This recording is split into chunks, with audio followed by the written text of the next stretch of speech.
Hello friend, welcome back to study wire YouTube channel.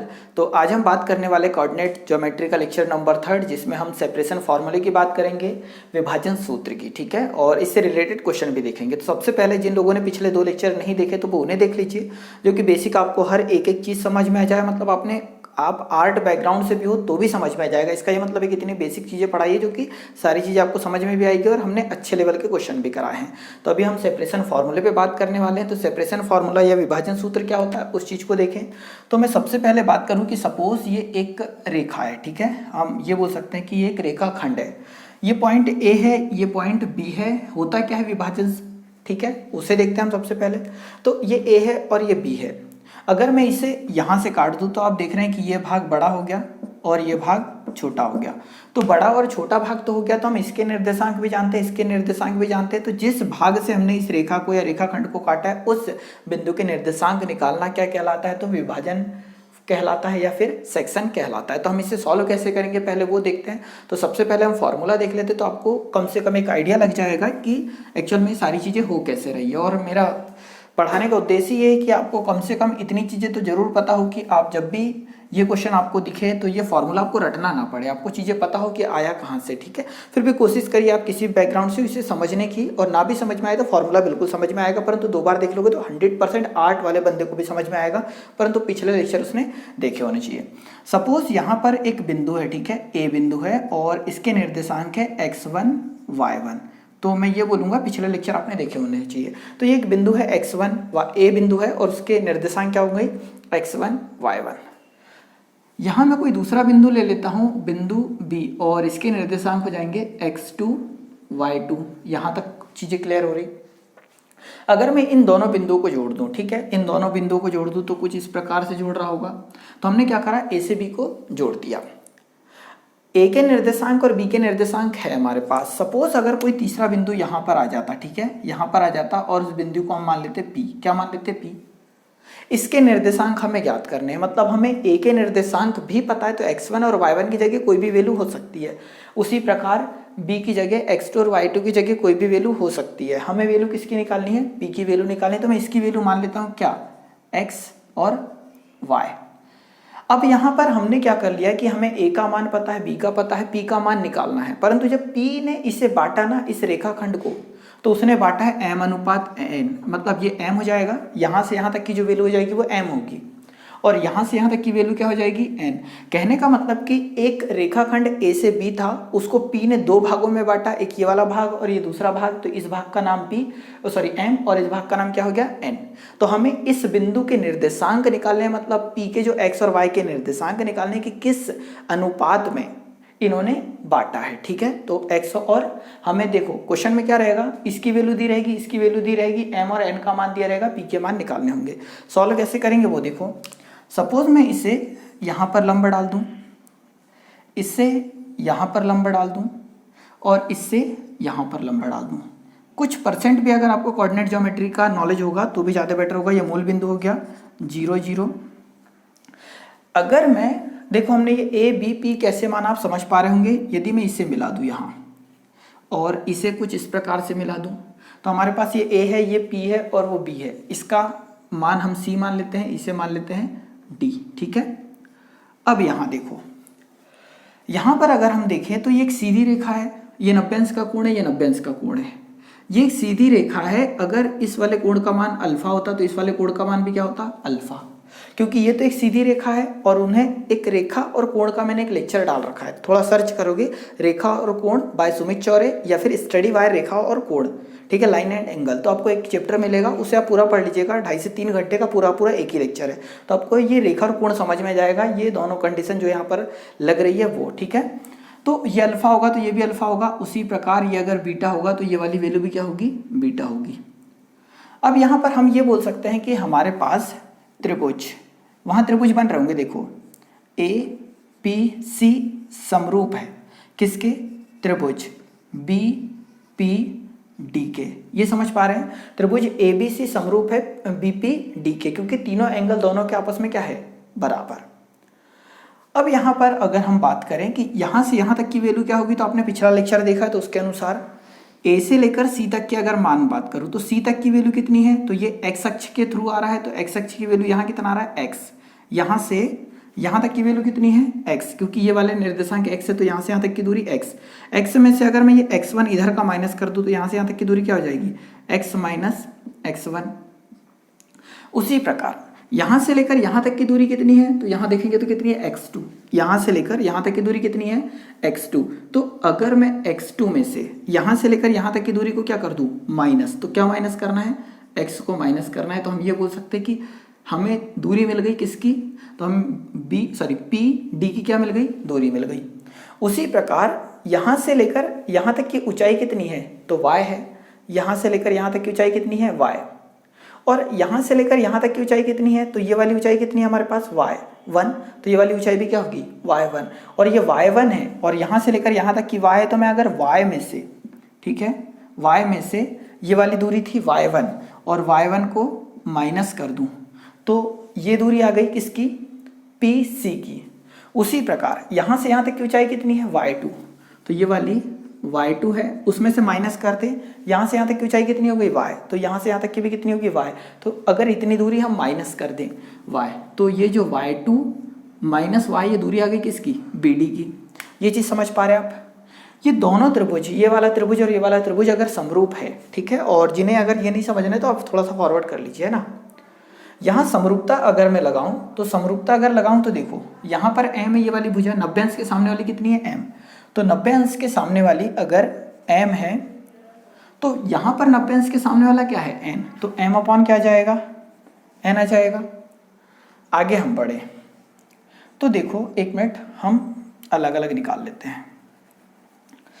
m की value अगर मैं निकालूँ तो हम यहाँ क्या कर सकते, देखो m और m के बटे में यहाँ पर इस 90 के सामने अगर m है तो इस 90 के सामने क्या हो जाएगा n, बराबर से इस बीटा के सामने क्या है x माइनस x1।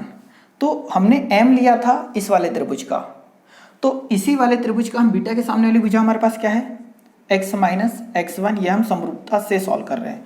उसी प्रकार इस वाले त्रिभुज में बीटा के सामने क्या है, तो x2 माइनस x, ठीक है, क्या है x2 माइनस x। ये चीज़ आप समझ पा रहे होंगे। अब यहाँ अगर मैं क्रॉस मल्टीप्लाई कर दूँ, क्रॉस मल्टीप्लाई करूँ तो यहाँ पर क्या हो जाएगा m x2 minus m x1 x बराबर से n का इधर मल्टीप्लाई होगा तो nx माइनस n x1। अब हम क्या करें कि इस वैल्यू को इधर ले जा लेते हैं और इस वैल्यू को इधर ला लेते हैं, तो यहाँ क्या हो जाएगा m x2 plus n x1 हो जाएगा ऐसा कुछ, बराबर से ये माइनस की वैल्यू उधर प्लस में चली जाएगी तो nx प्लस mx हो जाएगा। और आगे सॉल्व करेंगे तो यहाँ mx2 plus nx1 divided by, यहाँ से देखो यहाँ भी x है यहाँ पर भी x है, तो अगर मैं x कॉमन लूँ तो n प्लस m आ जाएगा और n प्लस m यहाँ मल्टीप्लाई में तो इधर काय में जाएगा बटे में, तो मतलब मैं यहाँ से एक स्टेप कम कर दे रहा हूँ। हम इतना जान रहे हैं कि x कॉमन लेंगे, n प्लस m बचेगा और मल्टीप्लाई में तो इधर बटे में आ जाएगा, तो m प्लस n यहाँ जाएगा बटे में। तो ये हमारे किसके निर्देशांक आ गए, x के निर्देशांक, मतलब ये x का मान आ गया। इसी प्रकार से जब आप सॉल्व करेंगे तो y का मान भी हमारे पास आ जाएगा। समरूपता जब सॉल्व करोगे तो y का मान आ जाएगा m y2 plus n y1 upon m plus n, ठीक है। तो हमसे जब भी सेपरेशन फॉर्मूला में x और y, मतलब जिस बिंदु ने इस रेखाखंड को दो बराबर भागों में या अलग अलग भागों में बांटा है m अनुपात n में, तो इस p के निर्देशांक निकालेंगे। तो इस p के निर्देशांक का हमेशा और हमेशा एक फॉर्मूला होगा, क्या होगा, तो याद रखना है आपको, x बराबर से m x2 plus n x1 upon m1 plus m plus n, और y की वैल्यू क्या हो जाएगी, तो m y2 plus n y1 upon m plus n, ठीक है। तो x और y के मान इस प्रकार से निकालेंगे और ये ऑब्जेक्टिव में भी पूछा जाता है, ठीक है, कि अगर कोई बिंदु a है जिसके निर्देशांक x1 y1 है, कोई बिंदु b है जिसके निर्देशांक x2 y2 है, यदि कोई बिंदु P जो कि इस रेखाखंड को m अनुपात n में विभाजित करता है तो P के निर्देशांक क्या होंगे, जो मैंने थ्योरी बोली इसे समझो, ठीक है। तो P के निर्देशांक कुछ इस प्रकार से निकालेंगे x और y के, चाहो तो आप इसका स्क्रीनशॉट ले सकते हैं, ठीक है। अब हम आगे देखते हैं। इससे रिलेटेड क्वेश्चन कैसे आएंगे, तो इससे बहुत प्रकार से क्वेश्चन बन सकते हैं, तो ये चीज़ आप समझिएगा।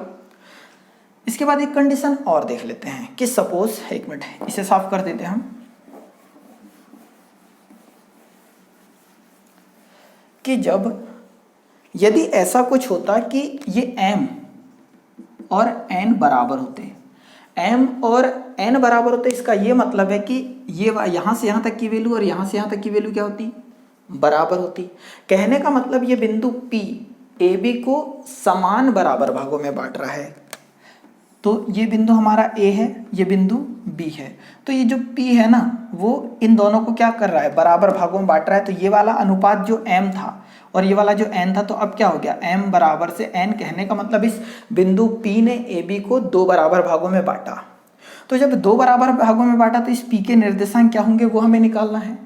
तो जब कोई बिंदु किसी रेखाखंड को 2 बराबर भागों में बांटे तो उस बिंदु के निर्देशांक क्या होंगे। तो जब m और n की वैल्यू बराबर है तो m की जगह क्या लिख सकते हैं, n लिख सकते हैं। तो अगर मैं इसे सॉल्व करूं तो देखो ये x बराबर से हमारे पास m की जगह n लिख सकते हैं और n की जगह m लिख सकते हैं। तो मैं यहाँ m को देखो m x2 प्लस n की जगह क्या लिख सकता हूँ m, तो यहाँ पर भी आ जाएगा m x1 upon m plus n की जगह क्या लिख सकता हूँ m, क्योंकि n और m क्या है, बराबर, तो यहाँ भी आ जाएगा m। उसी प्रकार y बराबर से हमारे पास क्या है, m y2 प्लस n की जगह भी क्या लिखा जा सकता है, m, तो यहाँ जाएगा m y1 upon m plus n है तो m की जगह तो m होगा, पर n की जगह भी क्या लिखा जा सकता है, m लिखा जा सकता है। मैं थोड़ी देर के लिए अब इन्हें मिटा देता हूँ क्योंकि इनकी आवश्यकता हमें नहीं है। हम वो निकाल रहे हैं कि मध्य बिंदु के निर्देशांक क्या होंगे स्पेशली। अब यहाँ x बराबर से ये भी m है, ये भी m है, m अगर मैं कॉमन ले लूँ तो बचा क्या मेरे पास, x2 प्लस x1 बटे में क्या है, m और m कितना, 2m, m से m कैंसिल, तो x का मान कितना आ गया, x1 प्लस x2, ठीक है, x1 प्लस x2 लिख दिया बटे में 2। और यहाँ भी सेम टू सेम सॉल्व करेंगे तो y का मान आ जाएगा y1 plus y2 divided by 2, ये काय का मान आ गया, y का। तो जब भी किसी रेखाखंड को कोई बिंदु 2 बराबर भागों में बांटे, जब भी किसी रेखाखंड को कोई बिंदु 2 बराबर भागों में बांटे तो उस मध्य बिंदु के निर्देशांक हमेशा हमेशा क्या होंगे, तो x बराबर से x1 plus x2 by 2, y बराबर से y1 plus y2 divided by 2। ये आपको याद रखना है कि मध्य बिंदु के निर्देशांक हमेशा ये होते हैं, ठीक है। और अगर अनुपात में बांटे तो वो भी चीज़ें हमने पढ़ ली है। अब आते हैं हम क्वेश्चन पे कि इनसे रिलेटेड क्वेश्चन कैसे आते हैं। तो समथिंग 6 से 7 क्वेश्चन करेंगे जो कि हर एक प्रकार का होगा, मध्य बिंदु से रिलेटेड भी हो जाएगा, यहीं पर वृत्त से रिलेटेड भी क्वेश्चन हो जाएंगे। और जब हमें मध्य बिंदु के निर्देशांक दिए और m और n का मान निकालना, तो हम हर एक प्रकार के क्वेश्चन जो कि इस पॉइंट से बन सकते हैं वो सारे के सारे यहाँ देख लेंगे, ठीक है। तो आपको जरा भी प्रॉब्लम यहाँ से नहीं होना चाहिए।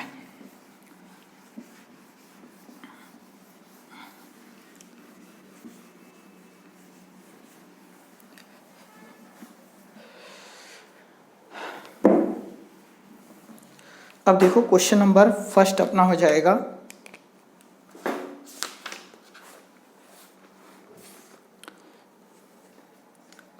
Question number first. Video forward करके आप देख सकते हैं, या तो फिर आप अगर उतार रहे हैं क्वेश्चन तो उतार लो, है ना। उस बिंदु के निर्देशांक ज्ञात कीजिए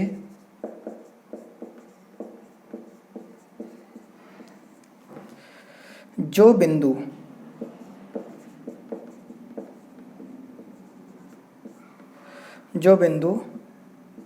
बिंदुओं कर देते हैं ना, जो बिंदु 4, -3 और 8, 5 को जोड़ने वाले रेखाखंड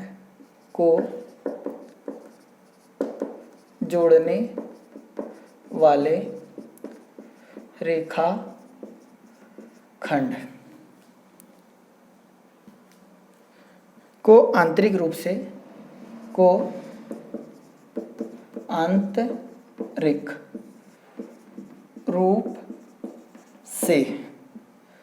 3:1 के अनुपात में विभाजित करता है।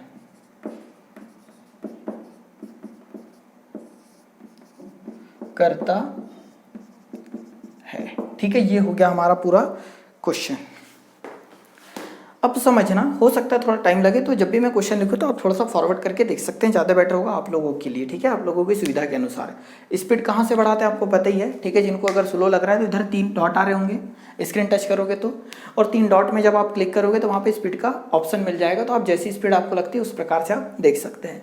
तो क्वेश्चन हमारा कुछ इस प्रकार से जाएगा कि उस बिंदु के निर्देशांक ज्ञात कीजिए। तो किस बिंदु के निर्देशांक ज्ञात करना है, तो उस बिंदु के निर्देशांक ज्ञात कीजिए जो बिंदु 4, 3 और 8, 5 को जोड़ने वाले रेखाखंड, मतलब ये एक बिंदु है और ये बिंदु को जोड़ने वाले रेखाखंड को आंतरिक रूप से 3:1 के अनुपात में विभाजित करता है। तो क्वेश्चन सबसे पहले समझो, एक पॉइंट मान लो ए होता और उसके निर्देशांक क्या होते हैं हमारे पास 4 और -3। एक बिंदु होता क्या बी, जिसके निर्देशांक अगले होते कितना 8, 5। ये पॉइंट इस प्रकार से होता है, और हम ये इसलिए अभी समझा रहे हैं, इसलिए आपको समय लग रहा है, पर आपको इमेज बननी चाहिए माइंड में। ये ए के निर्देशांक हो गए, ये बी के निर्देशांक हो गए। अब क्या बोला है कि जोड़ने वाले रेखाखंड को आंतरिक विभाजन, मतलब ए से बी के बीच में ही कहीं ना कहीं एक सेपरेशन पॉइंट है, तो ये हो गया पी, जिसके निर्देशांक ज्ञात करना। यहाँ पर वही बोला है कि उस बिंदु के निर्देशांक ज्ञात कीजिए जो इस बिंदु और इस बिंदु को जोड़ने वाले रेखाखंड को आंतरिक विभाजन मतलब अंदर किस अनुपात में बांटता है, तो 3:1 में। मतलब यहाँ से यहाँ तक की दूरी क्या होगी 3 के अनुपात में, और यहाँ से यहाँ तक की दूरी क्या होगी 1 के अनुपात में होगी। मतलब जो चीजें मैंने बोली आप ये समझ पा रहे हैं। और निर्देशांक किसके निकालने हैं, इस पी के निकालने हैं। तो हमारे पास ये वैल्यू किसकी होती है m की, अभी जो हमने पढ़ा। ये वैल्यू किसकी होती है n की होती है। ये x1 और y1 होता है, ये x1 और ये y1। उसी प्रकार ये क्या होता है x2 और ये होता है y2। तो हम ये जानते हैं कि इस x का मान निकालना, तो इस x के मान के लिए हमने अभी फॉर्मूला पढ़ रखा है क्या, m x2 plus n x1 divided by m plus n। उसी प्रकार y का फॉर्मूला क्या पढ़ रखा हमने, तो यहाँ जाएगा m y2 plus n y1 divided by m plus n। करना क्या है, देखो इस n का x1 में गुणा ये है, इस m का x2 में गुणा ये है, और अपॉन में m प्लस n। ये समझ पा रहे हैं। y का फॉर्मूला है y2 m, देखो m का y2 में गुणा और n का y1 में गुणा, अपॉन में m प्लस n है। बहुत सिंपल सा, एक तो क्वेश्चन में जब आप लगाओगे याद हो जाएगा। सॉल्व करना है तो x की वैल्यू चाहिए हमें, तो m का मान कितना है 3 गुणा x2 का मान कितना है वो उधर 8 प्लस n का मान कितना है हमारे पास 1, और x1 की वैल्यू कितनी है हमारे पास 4 बटे में m प्लस n, तो यहाँ आ जाएगा 3 प्लस n की वैल्यू आ जाएगी कितनी 1। और आगे सॉल्व करेंगे तो हम 8 पंचे 40, 40 और 4 कितना हो जाएगा, सॉरी 8 तिया 24, 24 और 4 कितना हो जाएगा 28, डिवाइडेड बाय 4 और सॉरी 3 और 1 कितना हो जाएगा 4, 4 एकम 4, 4 सत्ते 28। तो x की वैल्यू कितनी आ गई 7। कुछ उसी प्रकार y का मान निकालेंगे तो m की वैल्यू हमारे पास कितनी है 3 गुणित y2 का मान कितना है हमारे पास 5 है, प्लस n की वैल्यू हमारे पास 1 है। उसी प्रकार y1 की वैल्यू हमारे पास -3 है, ठीक है, divided by m plus n। तो m का मान 3, n का मान 1, तो कितना आ जाएगा, डायरेक्ट जोड़ेंगे तो 4। 5 तिया 15 और -3 तो आ जाएगा कितना 12 बटे कितना 4। तो 5 तिया 15 में से 3 घटाओगे तो 12 बचेगा। तो y की वैल्यू कितनी आ जाएगी 3। तो y का मान 3 आ गया। उसने यही पूछा था कि जो बिंदु इस पूरी रेखाखंड को 2 भागों में बांट रहा है उसके निर्देशांक क्या है। तो x का मान आया कितना 7, y का मान आया कितना 3। तो फाइनली हमारा आंसर क्या होगा 3, 7 और 3, ठीक है, ये राइट आंसर होगा। पेपर में करेंगे तो बहुत सिंपल है, डायरेक्ट हम ये स्टेप लिख सकते हैं, ठीक है, प्रैक्टिस के बाद होगा पर ये आपसे ये स्टेप लिख सकते हैं, फाइनली आंसर आ जाएगा। तो ये हुआ पहला क्वेश्चन, चाहो तो आप स्क्रीनशॉट ले सकते हैं या फिर उतार सकते हैं। इसी प्रकार का एक क्वेश्चन और देखते हैं। पहले तो हम थ्योरी तो रहने देते हैं, यहाँ पर सिर्फ और सिर्फ प्रैक्टिस के लिए वैल्यू चेंज करते हैं, उसके बाद हम क्वेश्चन का लेवल बदल देंगे, ठीक है, यहाँ रेशो भी अलग आ जाएगा। तो क्वेश्चन कुछ इस प्रकार से हो जाएगा अगला, कि पहला पॉइंट हो जाएगा ए जो दे रखा है हमें -1 और 7। दूसरा पॉइंट हमारे पास हो जाएगा बी जो कि हो जाएगा 4 -3। और रेशो किस रेशो में बांट रहे हैं हम, तो 2:3 में बांट रहे हैं। और उस बिंदु के निर्देशांक ज्ञात करना है, तो आपको पता ही है वो बिंदु कौन सा है। तो यहाँ पर हम इसे मिटा देंगे, ये इसे मिटा देंगे, इसे मिटा देंगे, ठीक है। ये तो हमें फाइंड आउट करना है, ये भी फाइंड आउट करना है और ये भी मिटा देंगे, ठीक है। इसे भी मिटाने की आवश्यकता है। अब देखो क्वेश्चन एक बार और मैं पढ़ देता हूँ कि उस बिंदु के निर्देशांक ज्ञात करना है। तो जो यहाँ पर लिख दिया उस बिंदु के निर्देशांक ज्ञात करो, कहने का मतलब क्वेश्चन मार्क लग चुका है। फिर जो बिंदु A और B, ठीक है, को जोड़ने वाले रेखाखंड, मतलब A और B को जोड़ने वाले रेखाखंड को आंतरिक रूप से, मतलब इन दोनों का जो बीच में कहीं ना कहीं पॉइंट होगा ना, आंतरिक रूप से 2:3 के अनुपात में, 2:3 के रेशो में अनुपात में विभाजित करता है। तो उस बिंदु के निर्देशांक ज्ञात करना है। तो जब तक आपको प्रैक्टिस ना हो जाए तब तक आप ये डायग्राम जरूर बनाओ। एक बिंदु A हो गया, दूसरा हो गया B। तो A के निर्देशांक हमारे पास क्या दे रखे हैं, -1 और 7। उसी प्रकार B के निर्देशांक क्या दे रखे हैं, तो 4 और -3। उसके बाद उसने बोला कि उस बिंदु के निर्देशांक ज्ञात करो, मतलब P का मान ज्ञात करना है। M और ये N, तो M का मान कितना दे रखा है 2 और N का मान कितना दे रखा है 3। इस बिंदु के निर्देशांक ज्ञात करना है, तो इसका फॉर्मूला क्या हो जाएगा, mx2 + nx1 divided by m + n। y की वैल्यू क्या हो जाएगी, my2 + ny1 divided by m + n हो जाएगा। यहाँ वैल्यू रख देते हैं x, और जितने ज़्यादा बार ये फॉर्मूला आप खुद से बोलोगे उतना ज़्यादा प्रैक्टिस होगा आपका।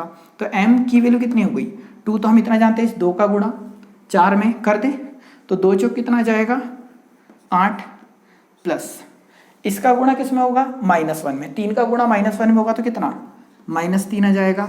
अपॉन में m + n, मतलब 2 और 1 कितना, सॉरी 2 और 3 कितना हो जाएगा 5। ये चीज़ समझो, 8 में से 3 घटाएंगे तो 5, 5 में 5 का भाग देंगे तो कितना आ जाएगा, x का मान आ जाएगा 1। सिर्फ 1-2 स्टेप का ही क्वेश्चन होता है ये। y बराबर से m की वैल्यू कितनी है हमारे पास 2। अब y2 का मान कितना है -3, तो -3 का जब 2 में गुणा करेंगे तो माइनस कितना आ जाएगा 6, 2 तिया 6, plus n into y1, n का मान ये है, y1 का मान ये है, तो 7 तिया कितना आ जाएगा 21, वो भी क्या का प्लस का, डिवाइडेड बाय m + n, मतलब m का मान 2, n का मान 3, तो 2 और 3 कितना 5 हो जाएगा। y = यहाँ जब सॉल्व करेंगे तो बचेगा 15/5, तो कितना आ जाएगा 3। तो उसने पूछा था कि उस बिंदु के निर्देशांक क्या है, तो x का मान आया कितना 1 और y का मान आ गया कितना 3। तो फाइनली आंसर क्या होगा, 1 और 3 उस बिंदु के निर्देशांक है जिस बिंदु ने AB को 2:3 में बांटा था। तो फाइनली आंसर क्या होगा 1 और 3। चाहो तो आप स्क्रीनशॉट ले सकते हैं, ठीक है। हम थोड़े से अगले रूप में चलते हैं कि इसी सेपरेशन फॉर्मूले से और क्या चीज़ें आएगी, ठीक है। तो अभी हमने पढ़ा है इंटरनल सेक्शन, अब उसके बाद आउटर सेक्शन भी होता है, ठीक है।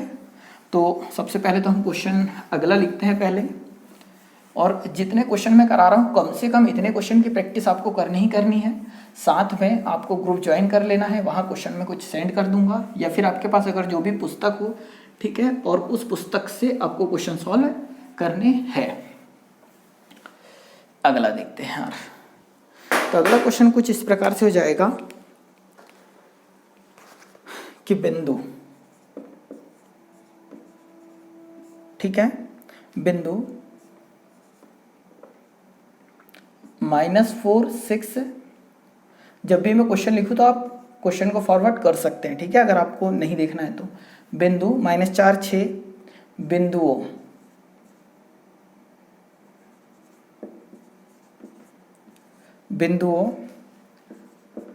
-6, 10 और B के निर्देशांक है 3, -8 को जोड़ने वाले रेखाखंड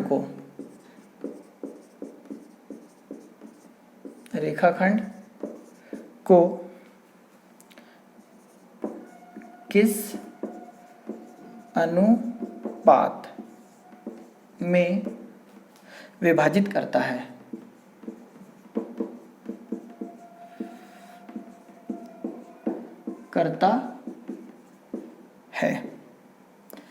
देखो, अब सबसे पहले जब भी आप अरिथमेटिक टाइप का क्वेश्चन, ये एडवांस है, पर जब भी थ्योरी लिखे तो हमें हमेशा फोकस करना है थ्योरी पे, कि जो थ्योरी लिखी है वो डायग्राम के रूप में किस प्रकार से आ पाएगी। तो आपको लिखा क्या है यहाँ पर, सॉरी बोर्ड पे लिखा क्या है क्वेश्चन, कि बिंदु -4, 6, यहाँ कॉमा लगा है, ठीक है, कॉमा, बिंदुओं A और B को जोड़ने वाले रेखाखंड, तो ए और बी को जोड़ने वाले रेखाखंड, तो अगर सपोज ये बिंदु ए होता और ये बिंदु बी होता, इसको जोड़ने वाला ये पूरा का पूरा क्या होगा, रेखाखंड ए बी।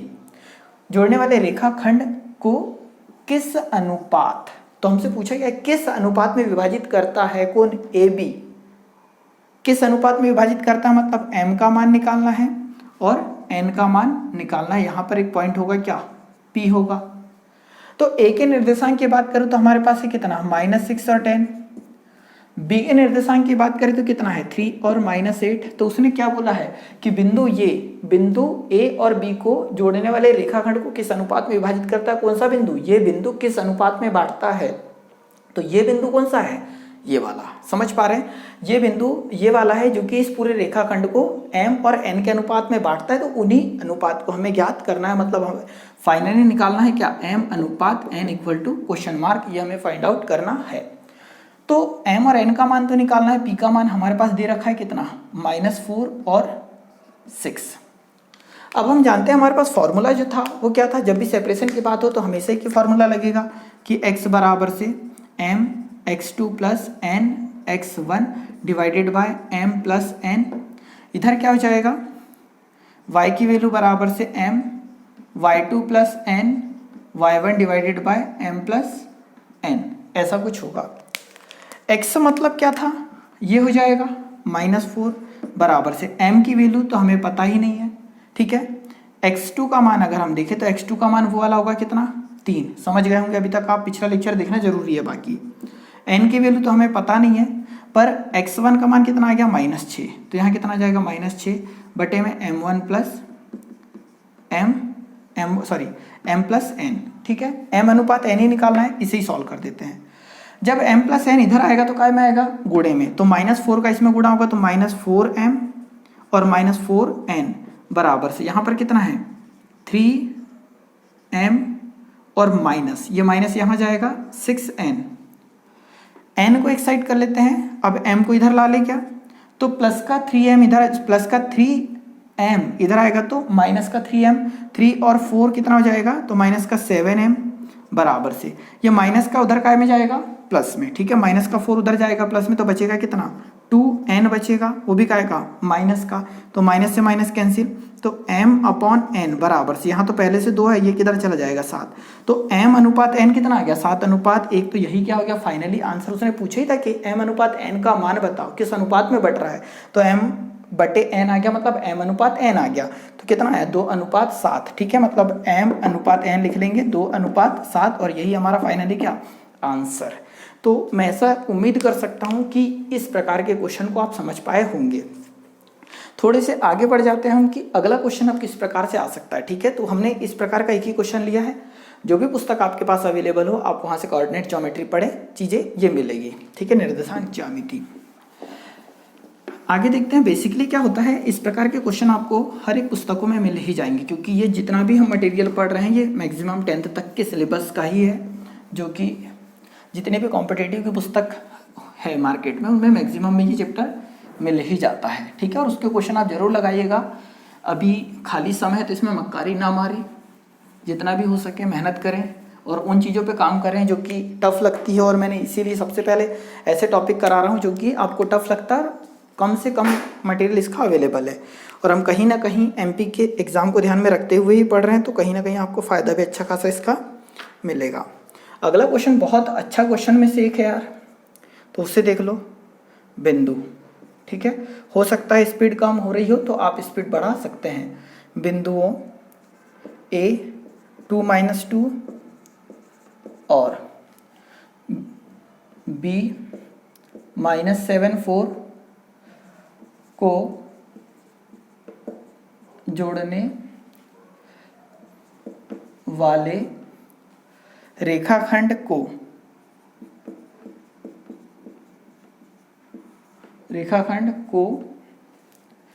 समत्रिभाजित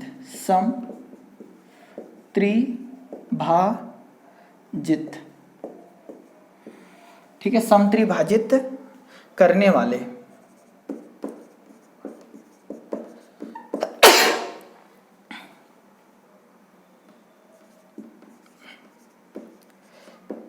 बिंदुओं के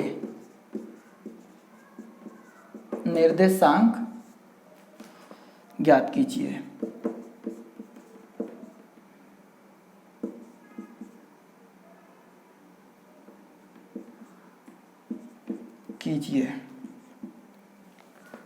अच्छा सा क्वेश्चन है, चाहो तो एक बार पढ़ लो। और ऐसा लग रहा है टफ है, पर टफ तो क्वेश्चन कुछ होते ही नहीं है।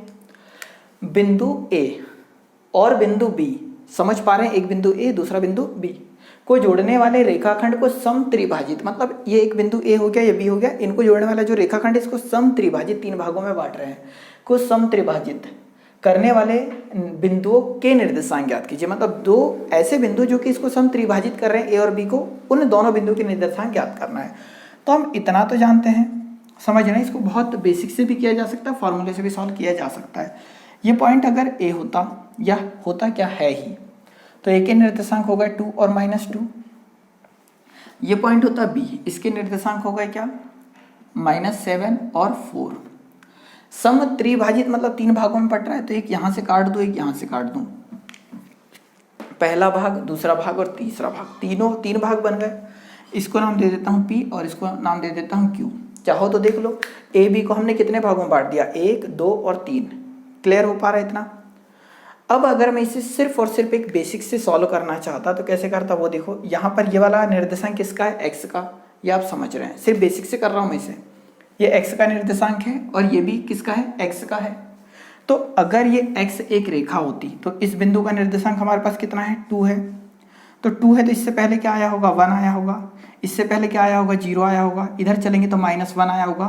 तो इस रेखा को ऐसा लिखते हैं, अपन ने ऐसा लिख दिया, कोई फर्क नहीं पड़ता उससे, 2 फिर 1 फिर 0, क्योंकि 0 के बाद 1 फिर 2, -1 -2 -3 -4, और इधर आया होगा क्या, -6 और ये -7। बहुत बेसिक से सॉल्व कर दे रहा हूँ मैं, ठीक है। बाकी फॉर्मूले से भी सॉल्व होता है, चाहो तो एक बता भी दूंगा। तो हमने 2 से लेकर 7 तक चल गए, क्योंकि देखो ये भी x का निर्देशांक, ये भी x का निर्देशांक। कितने बराबर भागों में बांटना है, 3 बराबर भागों में बांटना है। तो ये पहला भाग, क्या इसके बीच में एक डंडा छूट गया, ये दूसरा, 1 मिनट, और ये 1 मिनट, यहाँ जाएगा ये, यहाँ 2 छोड़ के यहाँ, और 1 छोड़ के इधर, ठीक है। -1 -2 -3 -4 -6 और -4, यहाँ होगा -5 या -6 और इधर -7। तो इसे हम यहाँ जोड़ दें तो देखोगे यहाँ पर भी 2 पॉइंट गायब, यहाँ 2 पॉइंट गायब, यहाँ पर 2 पॉइंट गायब। तो यदि इस बिंदु के निर्देशांक ये 2 है तो इस बिंदु के निर्देशांक x का मान कितना जाएगा, -1। इस बिंदु का निर्देशांक क्या जाएगा, -4, और इस बिंदु का निर्देशांक कितना है, -7। क्या समझ पा रहे, इस रेखाखंड से ये x के मान आ गए, ठीक है। इसके बाद अगर मैं y का मान निकालता, ये बहुत बेसिक तरीका है जो इस प्रकार के क्वेश्चन को सॉल्व किया जाता है पेपर में भी, क्योंकि यहाँ टाइम नहीं लगता, कोई फॉर्मूला ना कुछ नहीं। यहाँ -2 है, ये y का निर्देशांक है, ये -2 है, तो इससे पहले -1 आया होगा, फिर आया होगा 0, फिर आया होगा 1, फिर आया होगा 2, फिर आया होगा 3, फिर आया होगा 4। क्लियर है, ये आ गया 4। अब यहाँ पर हम देखें तो ये और ये, यहाँ पर एक निर्देशांक छोड़ा, यहाँ एक छोड़ा और यहाँ पर एक छोड़ा। तो यदि अंतिम वाले का निर्देशांक 4 है और पहले वाले का -2 है तो इसका निर्देशांक कितना हो जाएगा, यहाँ 0, और इसका कितना हो जाएगा यहाँ पर 2, और उसका कितना आ गया 4। तो ये P के निर्देशांक आ गए और ये किसके निर्देशांक आ गए, Q के निर्देशांक आ गए। ऐसा बेसिक से सॉल्व किया जा सकता है। अदरवाइज ऐसा सॉल्व नहीं करना है तो मैं एक छोटा सा फंडा बता देता हूँ, आप ऐसा भी इसे ट्राई कर सकते हैं। 3 भागों में बांटे थे तो ये 1:1:1 था। एक बार क्या करते कि जब P का मान निकालना होता हमें तो यहाँ से यहाँ तक की दूरी कितनी हो जाती है, अब 2, तो M की वैल्यू ये आ जाती, N की वैल्यू ये आ जाती, तो यहाँ से X और Y मान के वैल्यू फाइंड आउट कर लेते, ठीक है। समझ पा रहे हैं, तो इस क्वेश्चन को कुछ इस प्रकार से सॉल्व किया जाएगा।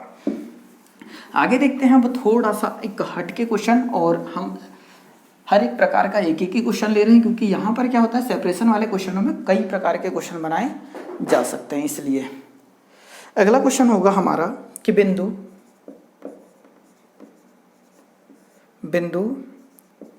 ए के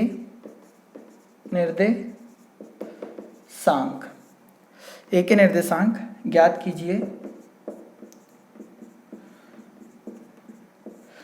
कीजिए जहां AB एक वृत्त एक वृत्त का व्यास, एक वृत्त का व्यास है जिसका केंद्र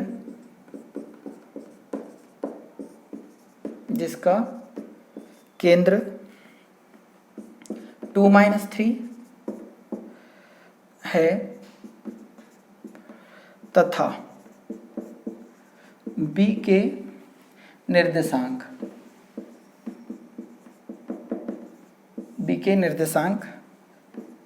1, 4 है।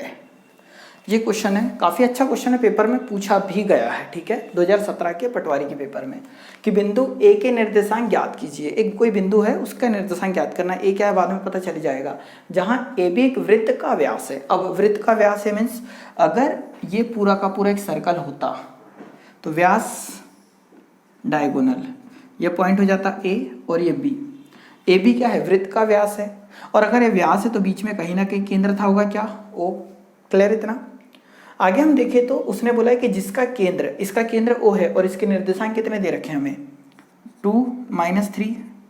बी के निर्देशांक कितने दे रखे हैं हमें, ये बी के निर्देशांक है, बी के निर्देशांक 1 और 4 है। इसके निर्देशांक ज्ञात करने तो इसके मैं क्या मान लूँ, एक्स वाई मान लूँ। अब हम ये जानते हैं कि ए से लेकर बी तक की त्रिज्या है, ए से लेकर ओ तक की त्रिज्या आर है और ओ से लेकर बी तक की त्रिज्या आर है। आर से आर काटा तो ये 1:1 में विभाजित करा, मतलब ये दूरी और ये दूरी क्या है, समान है। तो हम ये बोल सकते हैं कि ये मध्य बिंदु है, और ये मध्य बिंदु है तो मध्य बिंदु का हमने एक फॉर्मूला पढ़ा था क्या, x बराबर से x1 plus x2 divided by 2। y का फॉर्मूला पढ़ा था y1 plus y2 divided by 2।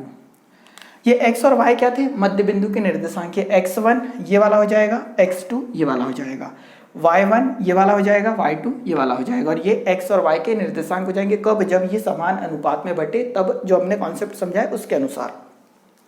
तो x बराबर से x1 की वैल्यू कितनी हो जाएगी, x का मान कौन सा हो जाएगा, ये वाला, कितना हो गया 2, बराबर से x1 की वैल्यू कितनी है x प्लस x2 का मान कितना हमारे पास वहाँ 1 डिवाइडेड बाय कितना है हमारे पास, ये वाला 2, y का मान हमारे पास कितना -3, बराबर से y1 का मान कितना है y प्लस y2 का मान कितना है 4 डिवाइडेड बाय 2। सॉल्व करेंगे तो 2 दूनी कितना 4, प्लस का 4 माइनस का इधर बनाएगा तो 3, बराबर से x का मान 2 दिया कितना 6, माइनस का 6 प्लस का 4 इधर आएगा तो 2 दिया कितना हो जाएगा 6, और माइनस का 4 इधर आएगा तो प्लस का 4 इधर आएगा तो माइनस में, तो माइनस का कितना 10, ये काय का मान आ गया y का मान। तो x और y इस a के निर्देशांक पूछे थे तो वो क्या होंगे 3 और -10, ये होगा हमारा फाइनली आंसर।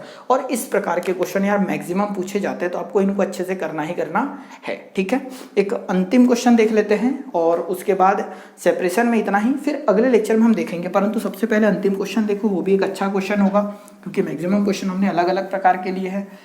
इतनी कोई फैसिलिटी नहीं अपने पास कि यहाँ क्वेश्चन आ जाए साइड में और हम सारी चीज़ें करें, तो अभी तो ऐसे ही चलने दो। तो लास्ट क्वेश्चन ऐसा होगा अपना कि यदि ए और बी क्रमशः -2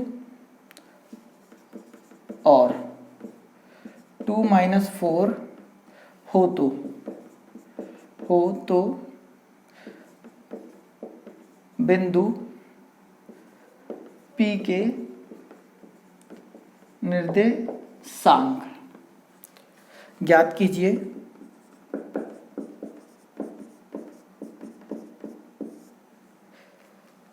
ताकि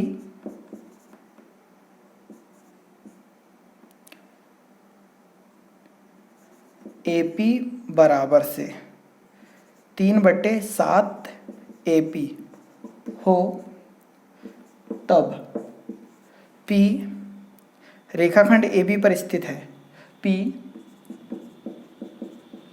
खंड रेखाखंड AB पर स्थित हो।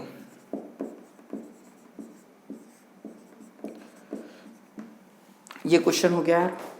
क्वेश्चन है ए बी, ठीक है, यदि ए और बी क्रमशः ये और ये है हो तो बिंदु P के निर्देशांक ज्ञात कीजिए। P का मान ज्ञात करना है। ताकि AP बराबर से 3/7 सॉरी AP बराबर से AP हो,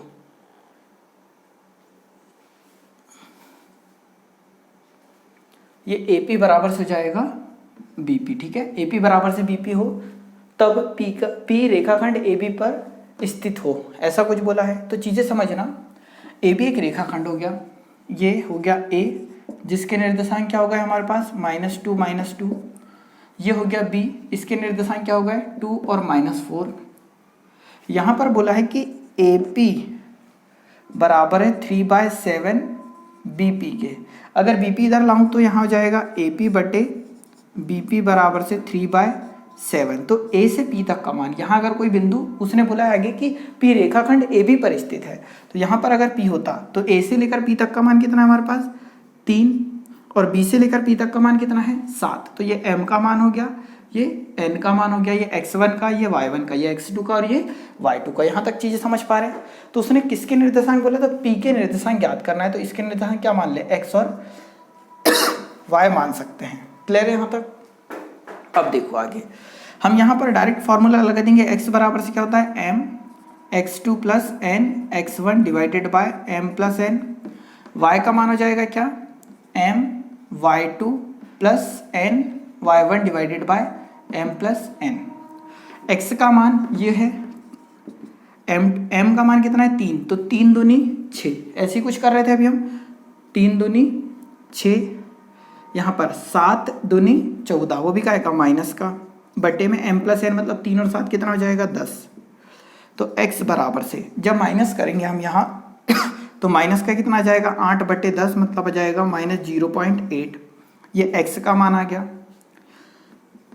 y बराबर से m का मान ये है 3, तो 3 चौक 12 माइनस का 12, y n का मान कितना है 7, तो 7 दूनी कितना है 14, वो भी आएगा माइनस का 14 बटे m प्लस n मतलब 7 और 3 कितना 10। तो y बराबर से जोड़ेंगे तो -21 डिवाइडेड बाय 10, तो y की वैल्यू हो जाएगी कितनी -2.1। तो x और y इस बिंदु के निर्देशांक पूछे थे, जो कि आ गया कितना -0.8, और इस बिंदु के निर्देशांक आ गया -2.1, ठीक है। तो ये है फाइनली आंसर। तो अभी हमने अंतःविभाजन पढ़ा, अगले लेक्चर में हम बाह्य विभाजन और त्रिभुज का ट्रायंगल का कुछ समथिंग देख लेंगे जितना भी फंडा है। तो आज के लेक्चर में इतना ही। लेक्चर अच्छा लगा हो तो इसे लाइक कर दो, शेयर कर दो, और चैनल अगर फर्स्ट टाइम अगर चैनल पे आए तो चैनल सब्सक्राइब कर दीजिए, ठीक है। वीडियो देखने के लिए बहुत बहुत धन्यवाद। जय हिंद, जय भारत।